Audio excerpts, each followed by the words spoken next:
10 விரலையை நான் அவனுக்கு கொடுத்துட்டேன். அப்படின்னா இட்டாதோரிக்குள்ள கிட்டத்தட்ட 15 விரல்கள் இருக்கணும்னு அர்த்தம்.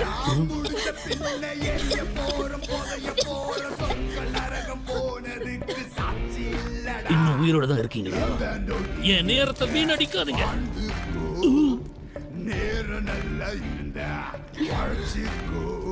உனக்கு ஒரு நொடி தான் கொடுப்பேன். கையை விடுற.